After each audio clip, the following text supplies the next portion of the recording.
ఈమె పేరు పార్వతి. రాయలసీమ ప్రాంతంలోని అనంతపురం జిల్లా ఛాయాపురం అనే గ్రామంలో నివాసం ఉంటుంది. కూలి పనికి వెళ్తే గాని రోజు గడవని నిరుపేద కుటుంబం వీళ్ళది. 6 మంది సభ్యులున్న ఈ కుటుంబానికి ఈ మహిళే ఆధారంగా నిలుస్తుంది. భర్తకు కరెంట్ షాక్ కొట్టి ఆరోగ్య పరిస్థితి దెబ్బతినడంతో పార్వతి కూలి పనులకు వెళ్తూ రోజుకు 200 రూపాయలు సంపాదిస్తూ కుటుంబాన్ని నెట్టుకొస్తుంది. నా పేరు పార్వతి, మాది సాయాపురం గ్రామం. మా ఆయన పేరు బాలోను. నాకు 4 పిల్లలు. మా ఆయనకి ఆరోగ్యం బాగలేదు. కరెంటు షాక్ కొట్టి మిద్దింటి కిందకి పడినాడు. ఇంటి గడవడం కష్టమైంది. పిల్లల చదువులు అవి కష్టమైంది. ఇప్పటికైతే స్కూల్కి పోయి చదువుతున్నారు.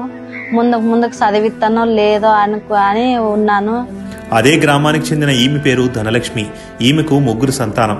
వాహన ప్రమాదం కారణంగా భర్త తిరుమలేష్ పని చేయలేని పరిస్థితి. దీంతో ధనలక్ష్మి ప్రతిరోజు పనికి వెళ్లి 200 రూపాయల కూలీతో కుటుంబాన్ని పోషిస్తుంది. నా పేరు ధనలక్ష్మి, మా ఆయన పేరు తిరుమలేష్. నాకు 3 పిల్లలు.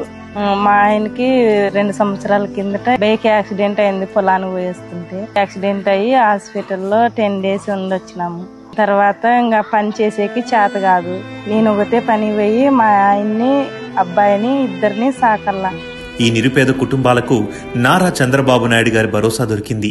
కాలం ఎంత పరీక్షించినా రేపు బాగుంటుందనే నమ్మకం ఈ నిరుపేద కుటుంబాల్ని నడిపిస్తుంది. వానొస్తే కరిగిపోయే ఈ మట్టి గోడలు మేడలైనప్పుడు, భారంగా బ్రతుకు వెళ్లదీసే ఈ కుటుంబాలకు మంచి జీవనోపాధి దొరికినప్పుడు, పేదరికంలో పెరుగుతున్న ఈ పసిపిల్లలు గొప్ప చదువులు చదివినప్పుడు ప్రతి కుటుంబం ఒక బంగారు కుటుంబం అవుతుంది. ఆ లక్ష్యంతోనే ఏపీ ముఖ్యమంత్రి నారా చంద్రబాబు నాయుడు గారు నిత్యం శ్రమిస్తున్నారు.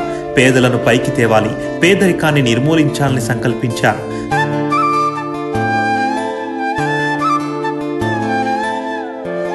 సమాజంలో ఉన్నతంగా ఉండే 10% సంపన్నులు, అట్టడుగున ఉన్న 20% కుటుంబాలను ఆదుకుని వారిని పైకి తేవాలని, తెలుగు జాతిని తెలివైన జాతిగా తీర్చిదిద్దే బాధ్యత తీసుకోవాలని పిలుపునిచ్చారు.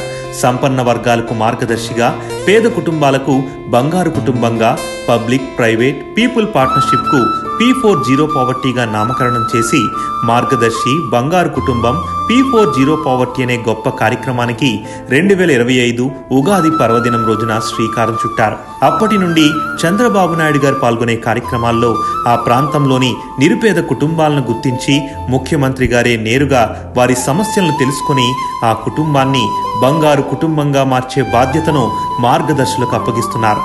ఇప్పుడు నుంచి మీ పిల్లల తర్వాత ఆ పిల్లల్ని మీరు చూసుకోవాలి. తప్పకుండా సార్, తప్పకుండా. అది బాధ్యత. తప్పకుండా మీరు వాళ్ళకందరికి మార్గదర్శి. ఆ పిల్లల్ని బాగా చదివించాలి. అదే సమయంలో వాళ్ళకు ఉద్యోగాలు వచ్చే వరకు మీరు అండగా ఉండాలి. వాళ్ళకి ఎప్పటికప్పుడు ఆలోచనలు ఇచ్చి సూచనలు ఇచ్చి ఆ కుటుంబాన్ని పైకి తీసుకొచ్చే బాధ్యత మీది. ఆశయాలు అందరికీ ఉంటాయి, కానీ వాటిని ఆచరణలో పెట్టేవారే అద్భుతాలు సృష్టిస్తారు. బంగారు కుటుంబం ద్వారా ముఖ్యమంత్రి చంద్రబాబు నాయుడు గారు పేదరికాన్ని నిర్మూలించాలనే ఒక మహాయజ్ఞాన్ని తలపెట్టారు. రాష్ట్రంలో 1,28,00,000 కుటుంబాలను సర్వే చేసి పేదరికంలో ఉన్న 30 లక్షల కుటుంబాలను రాష్ట్ర ప్రభుత్వం గుర్తించింది. మార్గదర్శుల ద్వారా ఆ కుటుంబాలను తీర్చిదిద్దే కార్యక్రమం జరుగుతోంది. ఇది ప్రపంచానికే ఒక ఆదర్శం, పేదరిక నిర్మూలనకు ఒక రోడ్ మ్యాప్.